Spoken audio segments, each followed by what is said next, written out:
फिर से रिकॉर्डिंग पढ़ा रहे थे class. Hello students, good afternoon to all of you. In previous classes, we have read about Ohm's law and its experimental verification. पिछले class में हमने ओम्स लॉ और इसके एक्सपेरिमेंटल वेरिफिकेशन के बारे में पढ़ा था। आज देखिए हम पढ़ने जा रहे हैं रेजिस्टेंस। रेजिस्टेंस क्या होता है देखेंगे। Resistance of any wire is that property due to which it opposes the flow of current through it। किसी भी वायर का वह प्रॉपर्टी जिसके कारण वह अपने से होकर इलेक्ट्रॉन के फ्लो में रुकावट पैदा करता है, इसे उसका हम रेजिस्टेंस कहते हैं। Suppose we have got a wire. यहां देखें कि हमारे पास एक वायर है। This is made up of copper. अगर एक कॉपर से बना हुआ है, ठीक है। अब जब इलेक्ट्रॉन आएगा, जब इलेक्ट्रॉन इससे चलेगा, देखिए ध्यान दिया, तो क्या होगा, पहले इसके पार्टिकल से इसका क्या होगा, कोलिजन होगा, टक्कर होगा। ये टकराएगा, जब टकराएगा तो क्या होगा, इसका जो है काइनेटिक एनर्जी में लॉस आएगा। तो देखिए, due to this reason it means the copper particles opposes the flow of current through it and this property of wire is known as its resistance. इस प्रॉपर्टी को हम रेजिस्टेंस कहते हैं। अब देखें, resistance of a wire depends on what factors. देखेंगे, resistance it is denoted by R and as we know that, देखिएगा ये आर से डिनोट किया जाता है रेजिस्टेंस। देखिए ये रेजिस्टेंस है, इट सिंबल इज आर। देखिए ये आर है, इस सिंबल हो गया, नोटेशन हो गया, ठीक है। And its SI unit is ohm. ये देखिए ओम, इसको ओमेगा कहते हैं, ओम हो गया। This is it's SI unit, SI unit ओम। तो अब देखेंगे, on what factors does the resistance of a wire depend। देखिए R is equal to होता है R proportional to L by A। There is a formula here, it is clear that resistance of a wire is directly proportional to its length when area is constant। when area is constant, A is constant। अब देखिए, यहां देखिए दो term है, length और area है। तो अगर हम रेजिस्टेंस को कंपेयर करेंगे लेंथ से, तो दूसरे टर्म को कांस्टेंट माना ही जाएगा, तभी होगा। अब देखिए, ये बताता है कि रेजिस्टेंस, देखिए दो फैक्टर हुआ। फर्स्ट में resistance is proportional to length and second है resistance is inversely proportional to area. यही दोनों मिला है तो हुआ है R proportional to L by A, ठीक है ना। अब देखिए ये लेंथ के क्या होगा भाई, जब एरिया कांस्टेंट होगा, और एरिया क्या होगा जब लेंथ कांस्टेंट होगा, व्हेन एल इज कांस्टेंट। तो यहां देखें, समझे इसमें, if we have got two wires of same area cross section. अगर same area of cross section में मोटाई दो वायर का अगर बराबर है, एक मीटर का वायर है कॉपर का, और दूसरा जो हम 2 मीटर लेंथ लिए हैं कॉपर का, देख रहे हैं ना, दोनों कॉपर वायर है, दोनों का मोटाई सेम। मोटाई का मतलब है कि यहां पर area of cross section same है, ठीक है ना। अगर area of cross section same है, देखेंगे तो क्या होगा भाई, यहां पर रेजिस्टेंस जो है उसके लेंथ के डायरेक्टली प्रोपोर्शनल होगा। इसका मतलब है कि 1 मीटर लंबा तारे है, यहां दुगना हो गया लंबाई, तो रेजिस्टेंस इसका पर डबल हो गया, ठीक है ना। तो किसी भी वायर का लेंथ डबल करने पर उसका रेजिस्टेंस भी डबल हो जाता है, और अगर लेंथ को हाफ कर दें तो उसका रेजिस्टेंस भी हाफ हो जाता है।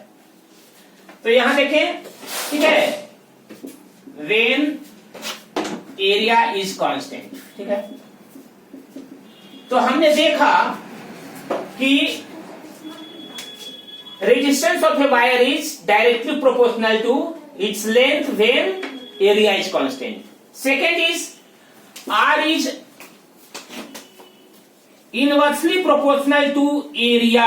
देखिए बाई में आया 1/, है इसलिए यहां पर एरिया का उल्टा चलेगा। अगर एरिया बढ़ेगा, एरिया ऑफ क्रॉस सेक्शन बढ़ेगा तो रेजिस्टेंस घट जाएगा। मतलब तार अगर मोटा होगा, मान लिया जाए कि दोनों एक ही प्रकार के तार है, ये 1 मीटर लंबा तार है, जब देखिएगा यहां पर हमने दिया है R proportional to 1/a when L is constant, लंबाई बराबर रखना होगा, तब हम रेजिस्टेंस का कंपैरिजन कर सकते हैं। यहां पर देखेंगे 1 मीटर लंबा तार है, यहां पर भी 1 मीटर ही लंबा तार है, लेकिन इसका एरिया ऑफ क्रॉस सेक्शन अगर 1 मीटर स्क्वायर है, इसका अगर 2 मीटर स्क्वायर है, तो क्या होगा भाई, एरिया ऑफ क्रॉस सेक्शन के इनवर्सली वेरी करता है। इसका मतलब है कि अगर इसका एरिया ऑफ क्रॉस सेक्शन कम है तो इसका रेजिस्टेंस ज्यादा होगा। यहां एरिया ऑफ क्रॉस सेक्शन अगर बढ़ गया, मतलब मोटाई बढ़ गया, देखिए इतना मोटा हो गया, एरिया ऑफ क्रॉस सेक्शन ज्यादा हो गया, तो क्या हो गया, इसका रेजिस्टेंस घट जाएगा। इसका कारण क्या हो सकता है, देखिए समझिए, इसमें एरिया ऑफ क्रॉस सेक्शन बढ़ने के कारण क्या होगा कि इसमें जो है इसके पार्टिकल्स के बीच जो है खाली जगह ज्यादा मिलेगा, जिसके कारण इलेक्ट्रॉन्स को फ्लो होने में ज्यादा परेशानी नहीं होगी। It means this wire allows more electrons to flow current through it. ये जो है आसानी से अपने से होकर करंट को पास करने देगा, जबकि ये उसके तुलना में कहता है कि थोड़ा डिफिकल्टी से पास करने देगा। सो एरिया है ना, अगर बढ़ेगा तो रेजिस्टेंस घटेगा। ठीक है ना, तो यहां हमने देखा कि R is proportional to L/A, दोनों को मिलाने पर क्या हो गया, देखिए R is proportional to L/A। ये हमने दिया था फर्स्ट में, A दिया था इसको, देखिए। तो यहां पर फर्स्ट कंडीशन था, यहां पर सेकेंड कंडीशन है, when we combine both, on combining both 1 and 2, 1 और 2 को कंबाइन करने पर हमें मिलेगा R is proportional to L/A। Here it is R proportional to L/A। अब देखिए, हम जानते हैं कि कोई भी कॉन्स्ट अगर मान लिया प्रोपोर्शनल साइन है तो उसको अलग करेंगे कैसे, हटाएंगे कैसे, तो वहां पर कोई कांस्टेंट देंगे। तो we put a constant R is equal to rho into L/A, where rho is a constant known as resistivity of the material of wire. ये रो जो होता है कांस्टेंट होता है जो किसी वायर के रेसिस्टिविटी का वैल्यू देता है, ये रेसिस्टिविटी है। Rho is a resistivity of the material of wire, of the material of wire. ठीक है, अब देखिए यहां पर ध्यान देंगे, अब इसको हटा रहे हैं, देखिए अब देखिए क्या हुआ, ये देखें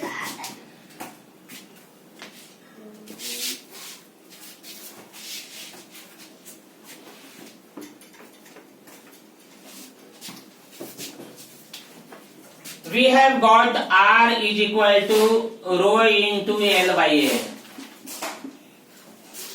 पहले देखा था कि resistance of a wire is directly proportional to its length and inversely proportional to its area of cross section.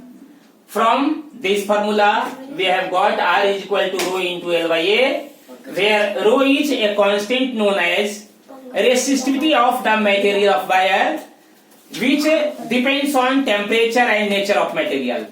rho जो है वो टेम्परेचर और नेचर ऑफ मटेरियल पर डिपेंड करता है। देखिएगा जितने भी मटेरियल्स होते हैं सबका अलग अलग टेंडेंसी होता है इलेक्ट्रॉन को रोकने का।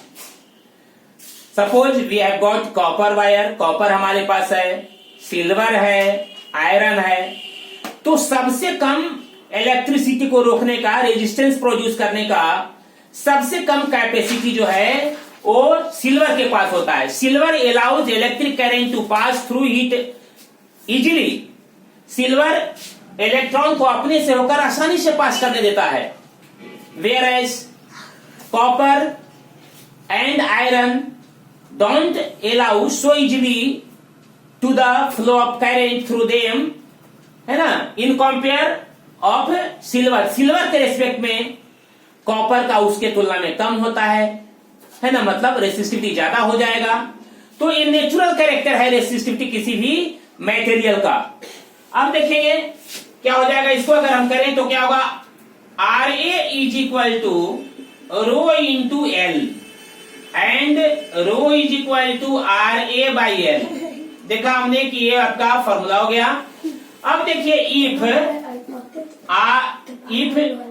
ए इज इक्वल टू 1, अगर area of cross section 1 metre square है, लेंथ अगर 1 मीटर है, देन क्या हो जाएगा, इसमें भर दीजिए rho is equal to R into 1 by 1 is equal to R. It means rho is equal to R. अब ध्यान दीजिए, तो ये resistivity of any material is that property or that resistance which is of a wire made up of that material of length 1 meter and area of cross section 1 meter square। किसी भी wire का, किसी भी material, देखिए ध्यान दीजिएगा, resistivity material का होता है ना कि वायर का होता है। ये देखिए अगर ये 1 मीटर स्क्वायर है, ये जो देखिएगा एरिया ऑफ क्रॉस सेक्शन, मोटाई जो है ऐसे वो अगर 1 मीटर स्क्वायर है और इसका लेंथ 1 मीटर है किसी भी मटेरियल का, तो यहां पर जो रेजिस्टेंस प्रोड्यूस करेगा ये wire, that gives the value of its resistivity. मान लिया अगर कॉपर का है तो ये जो है जितना रेजिस्टेंस इसका होगा that is the value of resistivity of copper. Silver का अगर एक वायर ले लेंगे, देखिए 1 मीटर लंबा और area of cross section 1 metre square हो, what resistance is produced by this wire which has length 1 meter and area of cross section 1 meter square, the resistance produced by such wire of any material is the value of each resistivity। किसी भी material का resistivity वह resistance है जो उस metal से बने हुए 1 मीटर लंबे वायर और 1 metre area of cross section वाले तार से जो रेजिस्टेंस प्रोड्यूस किया जाता है, that is the value of resistivity. तो आज हम लोगों ने इतना पढ़ा, resistance and on what factors resistance of a wire depend and also about resistivity. कल हम लोग इसका ऐसा यूनिट ऑफ रेसिस्टिविटी के बारे में पढ़ेंगे। तो आज इतना ही हम लोग रुकते हैं। Next will be done in next classes. Thank you.